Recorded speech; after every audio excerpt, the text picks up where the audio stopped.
Hi, my name is Nikaya, and my topic is Boeing's 737 MAX maintenance negligence, the lawsuits it has caused, and its current court standings. I'm going to try and get through this topic quickly. I know it's pretty extensive. My claim is that Boeing chooses profit over safety, causing the company to be more susceptible to and likely to face a rise in lawsuits regarding maintenance negligence and a lack of safety standards being met. A little background of my topic is recent lawsuits have been made against the company regarding things like negligence and even fraud, and make claims that Boeing has a history of cutting corners, cutting costs, and creating a toxic, negligent workplace environment. Statements and records show things like cost cutting on materials that are needed for production, a push on product output while also setting strict deadline standards, hiring underqualified candidates as well as undertraining them, and outsourcing production employees in order to pay them less. These things contribute to a stressful and toxic work environment, which then leads to safety steps being missed, as well as a lack of proper inspections being done. These cause mechanical errors to happen more and more frequently, creating a higher chance of an accident happening. Many lawsuits point back to the problematic 737 MAX aircraft, which is the aircraft I'll be talking about today. So the original issues with this aircraft. So this aircraft was introduced August 30th of 2011, and at the time, and even still, Boeing is competing with Airbus, as they are the two biggest aircraft manufacturing companies. At the time, Boeing was competing with the Airbus model A320neo, which was gaining popularity with other big airlines like American Airlines. In order to save time and money competing with the Airbus, Boeing decided to upgrade the original 737 aircraft instead of just introducing an all-new design. The 737 original aircraft, was just fixed with larger, more efficient engines to try and compete with the A320neo. But the 737 aircraft was originally designed to sit closer to the ground, which allowed easier access to the luggage compartment in the back or below, as well as allowing easier entry for passengers. This feature required the new larger engines to need more ground clearance. So Boeing's fix to this was to move the engines farther forward on the aircraft, which also required the wings to have to move farther forward. This changed the plane's flight characteristics, causing the nose to have a tendency to pitch up. And this continuous pitch up causes a loss of forward airspeed, which then leads to a stall. Instead of redesigning an all-new aircraft or designing the aircraft to just fix these pitch problems, Boeing quietly installed a new control system called the Maneuvering Characteristics Augmentation System, or the MCAS. So as Boeing started getting more sales from airliners for the 737 MAX, the company took advantage of the fact that it was an upgraded aircraft and not a completely redesigned one. So the CEO at the time, Jim McNerney, he signed a 5-year 737 upgrade contract, which allowed the Boeing company to continuously upgrade the aircraft instead of redesign a new one.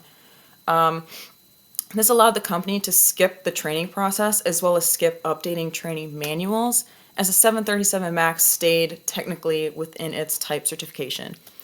Both of these decisions to install the bigger engines, as well as avoid new training for employees, were made to help the company minimize short-term costs as well as maximize short-term earnings. It also shows the start of the habit of cutting corners and cutting costs.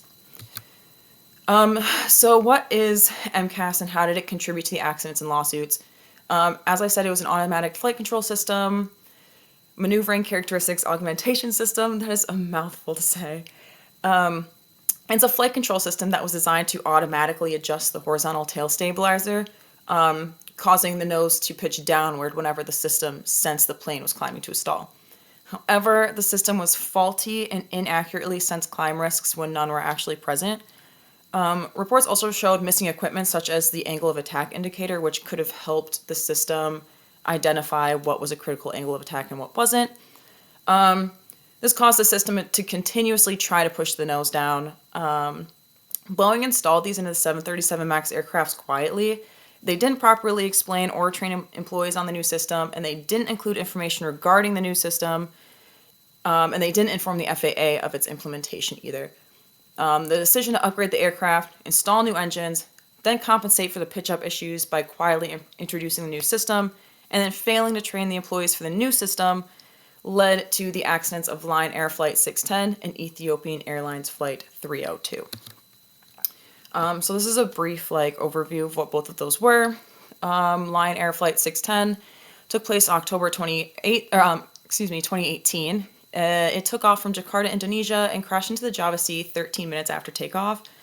Everybody on board died. Ethiopian Airlines Flight 302 was similar, took off a few months later in March 2019 from Addis Ababa, the Ethiopian capital, and went down 6 minutes after takeoff, and again, everybody on board died. Both accidents involved the 737 MAX aircraft, MAX 8 aircraft, and both accidents were linked to the faulty MCAS system. So the faulty system leads to negligence and even a fraud lawsuit for Boeing. Since the MCAS was introduced quietly, pilots were not told about the system and therefore were not trained for its use, nor was it included in any aircraft manual. This caused the pilots of the Lion Air crash to not be able to recognize the effects of the faulty system and therefore could not properly remedy the situation. Only after the Lion aircraft accident did Boeing release a statement regarding the faulty system, and for a lot of pilots, this was the first time even hearing of the system, let alone of its faulty effects. Unfortunately, the warnings were not enough to prevent the Ethiopian Airlines accident, as the system, for some reason, remained faulty and pilots remained untrained for the system. Investigations from the accidents also found that the aircrafts were missing key features, as I said before, like the angle of attack indicator, even though Boeing was originally aware of the original pitch-up issues. Investigations led to federal prosecutors accusing and then charging Boeing with conspiracy to defraud the government by misleading the FAA. This leads to our first lawsuit, which is the U.S. versus the Boeing Company. This happened in January 2021.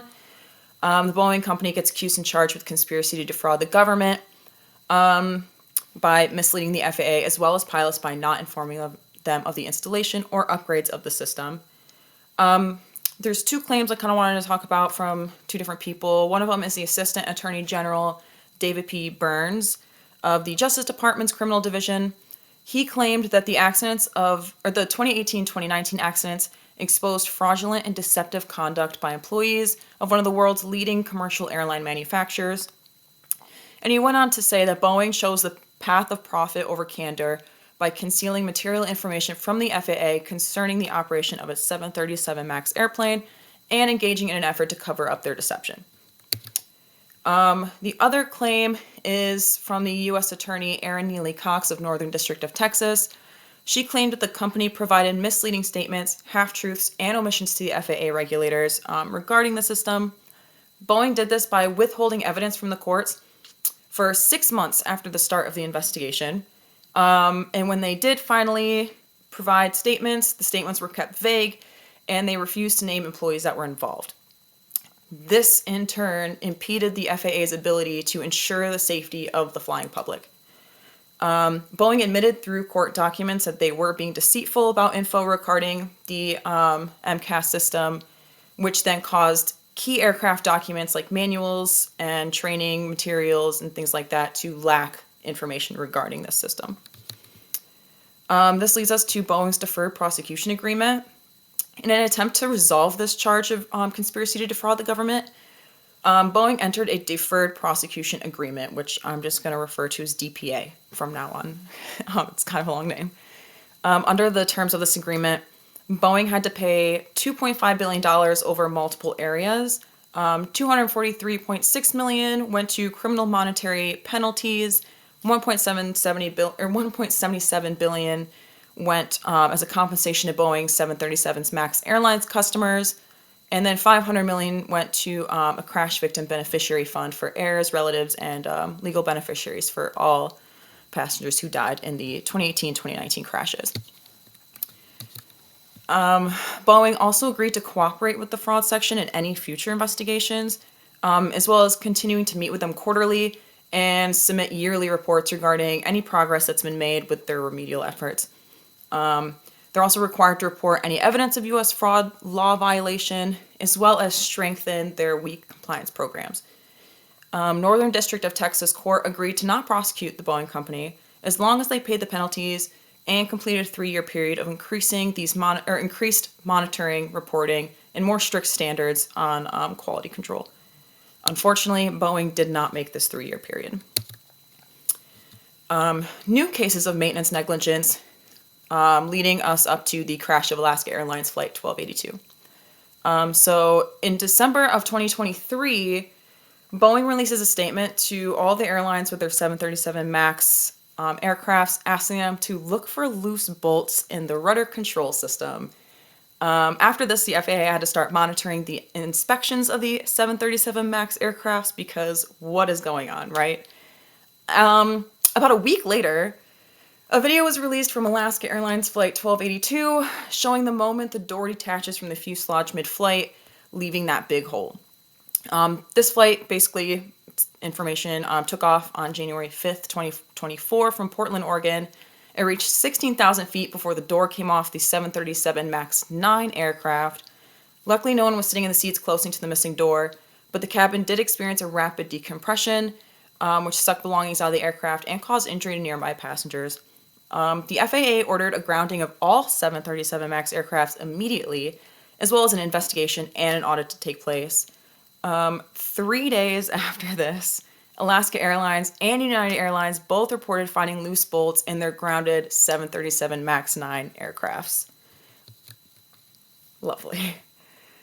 So this led to more lawsuits caused by the recent Alaska Airline event. So the first one I'm going to briefly touch on is Tran et al. Versus Boeing et al. Basically, the Tran family was suing Boeing, Alaska Airlines, and Spirit AeroSystems for negligence, product liability, and the breach of the common carrier's duty to a safe flight. Investigations and statements show that the bolts responsible for holding the door in place were missing altogether. And then the lawsuit further claimed that the failure to install the bolts in the door was due to an established, pervasive, and systematic practice and culture at Boeing of cutting corners. It goes on to claim that if reasonable quality control measures were put in place, this could have helped prevent this issue, an accident, from happening. And then we get to Riniker et al. Versus Boeing et al., which is very similar. This involves Kyle Riniker, Amanda Strickland, and Kevin Kwok. They sued Boeing and Alaska Airlines for $1 billion for negligence. They claimed that the accident resulted in severe mental, emotional, and psychological injuries, including post-traumatic stress and physical injuries. The lawsuit further claims that the decompression in the cabin caused nearby passengers' ears to bleed, as well as people's clothes getting torn off and belongings getting lost. The lawsuit goes on to allege that Alaska Airlines flight was just one terrible chapter in the evolving story of Boeing and Alaska Airlines placing profit over safety. Again, Boeing made no statement during this time. So we're getting a lot of statements that claim profit above safety, and it's just concerning isn't even the right word for me, honestly. So this leads us to the FAA investigation. There were a few whistleblower comments that I thought were necessary to bring up. So shortly after the initiated investigation of the Alaska Airlines flight, an anonymous whistleblower who was an employee of Spirit AeroSystems came forward with his statement. He claimed that Spirit was not at fault for missing bolts. And according to him, Boeing had delivered the aircraft to Spirit's manufacturing plant in Wichita, Kansas for repairs. And these repairs included the rivets inside the door plug, where the bolts would later be fit into place to seal the door. He claimed that the bolts never came with the aircraft when it was delivered for repair, therefore there were none to be sent back. He claimed that the situation was brought up to Boeing and even recorded in manufacturing records. Again, Boeing made no comment.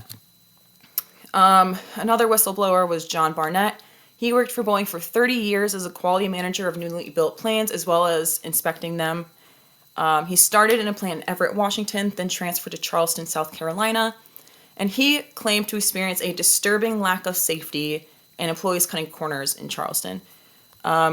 He said he experienced pressure from managers to get production moving during a delay. Employees, he said, felt pressure to not report defects that came up as management was concerned that reporting these defects would just slow production more. He claimed that there was an elimination of inspection points to also speed up the process, which then led to mechanics inspecting their own work. This was a problem as many employees were outsourced, underqualified, and undertrained. Barnett said he refused to cut corners, but the company retaliated against him by giving him low evaluation scores. The last whistleblower I'm going to touch on real quick is Sam Salapour, who is an ex-Boeing engineer who worked for Boeing for 17 years.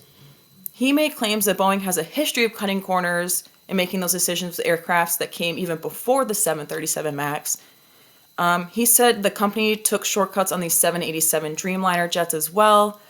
He said that he had been raising concerns regarding manufacturing shortcuts several times over 3 years, starting in 2020, but he claimed that he was ignored and told not to delay production, and then got transferred to a different role.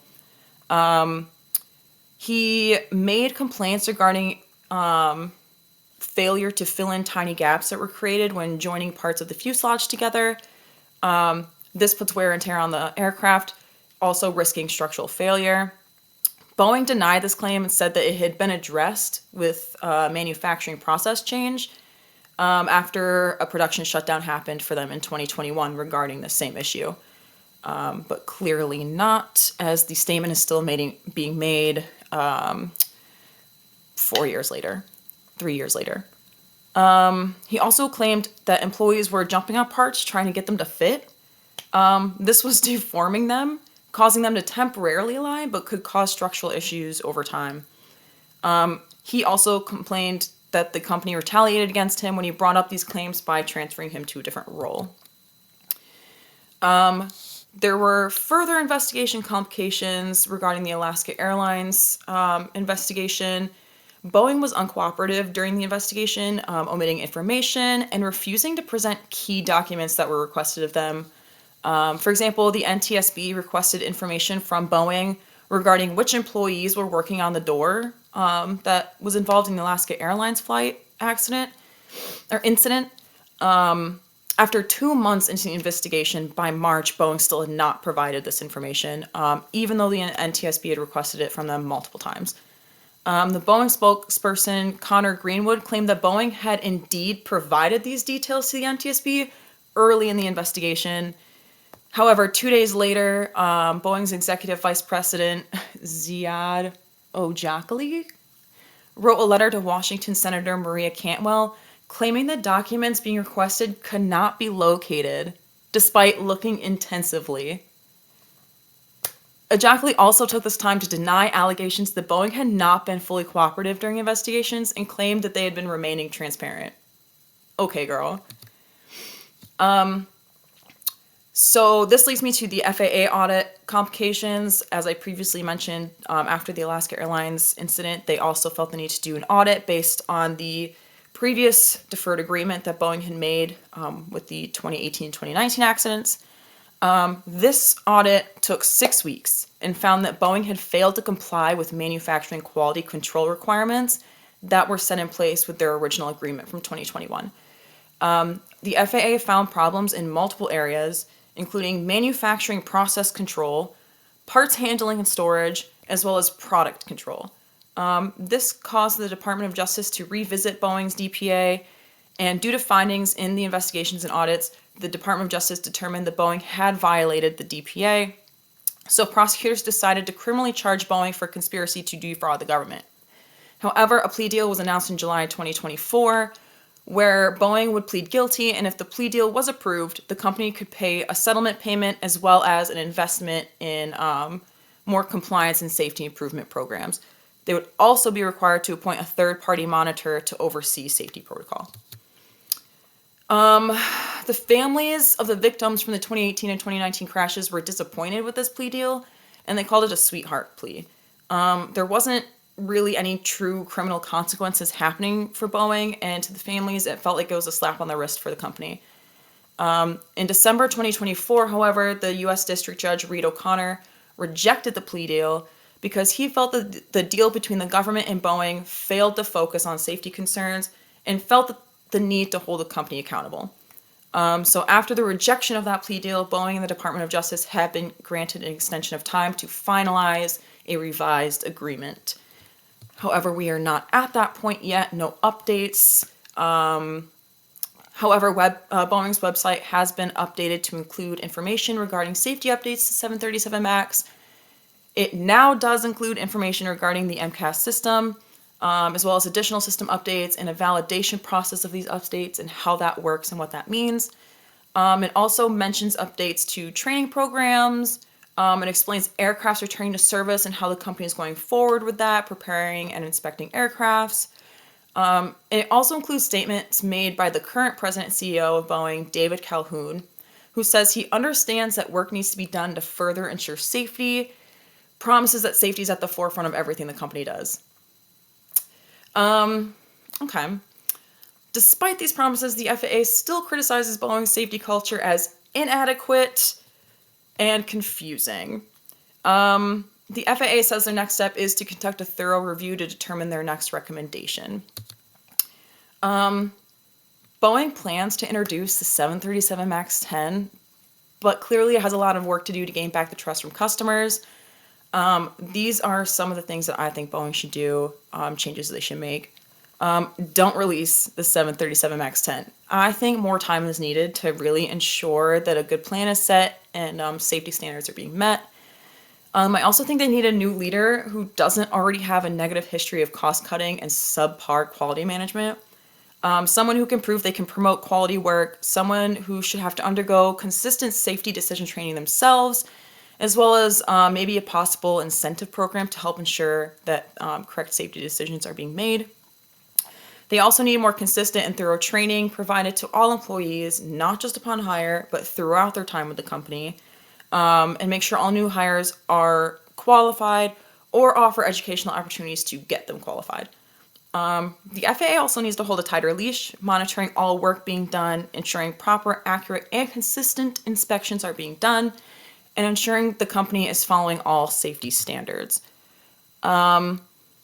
And with Boeing's history of empty promises, a lack of cooperation during investigations, and continued profit over safety practices, the company should have to follow a very strict compliance program to ensure these habits don't continue. And if they can't comply, the 737 MAX aircraft should be grounded permanently. And as I said before, the MAX 10 aircraft should not be greenlit for distribution. The way Boeing conducts their production also needs to find a way to improve, as they're constantly stuck in production delays, which is causing consistent corner-cutting decisions to be made to push product, and this is creating a pattern of unsafe decisions being made.